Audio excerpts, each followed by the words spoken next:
ಬಳ್ಳಾರಿಯ ಘಟನೆಯ ಬಗ್ಗೆ ವಿನಾಕಾರಣ ಆರೋಪವನ್ನು ಬಿಜೆಪಿಯವರು ನಮ್ಮ ಪಾರ್ಟಿ ಮೇಲೆ ಮಾಡ್ತಿದ್ದಾರೆ.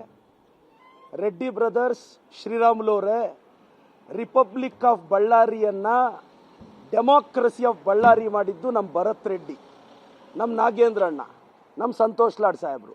ನೀವು ರಿಪಬ್ಲಿಕ್ ಮಾಡಿ ಇಟ್ಕೊಂಡಿದ್ರಿ. ಇವತ್ತು ಈ ಘಟನೆ ಏನು ನಡೀತು ಅಂತ ರಾಜ್ಯದ ಜನತೆಗೆ ಕ್ಲಾರಿಟಿ ಕೊಡಕ್ಕೆ ಬಯಸ್ತೀನಿ.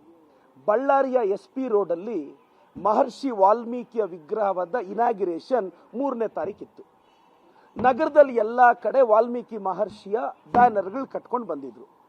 ಅದೇ ರೀತಿ ಖಾಲಿ ಜಾಗದಲ್ಲಿ ಏನು ಜನಾರ್ದನ ರೆಡ್ಡಿ ಮನೆಗೆ ಸಮೀಪ ಇರೋ ಖಾಲಿ ಜಾಗದಲ್ಲಿ ನಮ್ಮ ಪಕ್ಷದವರು ಮಹರ್ಷಿ ವಾಲ್ಮೀಕಿಯ ಬ್ಯಾನರ್ ಕಟ್ಟಿದ್ರು. ಯಾಕೆ ವಾಲ್ಮೀಕಿಯವ್ರ ಬ್ಯಾನರ್ ಕಟ್ಟಬಾರ್ದ? ವಾಲ್ಮೀಕಿಯವ್ರ ಎಲ್ಲರ ಆಸ್ತಿ ತಾನೆ, ಬರೀ ಕಾಂಗ್ರೆಸ್ ಅವ್ರ ಆಸ್ತಿ ಅಲ್ಲ ತಾನೆ. ಕಟ್ಟಿದ್ರೆ ಸರ್, ಇದೆಲ್ಲ ಗೊತ್ತಿರಬೇಕು. ಮಧ್ಯಾಹ್ನ 2 ರಿಂದ 3 ಗಂಟೆ ಸಮೀಪದಲ್ಲಿ ರೆಡ್ಡಿಯ ಬೆಂಬಲಿಗರು, ಗನ್ಮ್ಯಾನ್ಗಳು ಬ್ಯಾನರ್ಗಳನ್ನ ಹರಿದಾಕ್ತಾರೆ. ಮಧ್ಯಾಹ್ನ ಯಾವಾಗ ಬ್ಯಾನರ್ ಹರಿದಾಕ್ತಾರೋ ಸಂಜೆ ಮತ್ತೆ ನಮ್ಮ ಕಾರ್ಯಕರ್ತರು ಬ್ಯಾನರ್ ಕಟ್ಟಕ್ಕೆ ಹೋಗ್ತಾರೆ.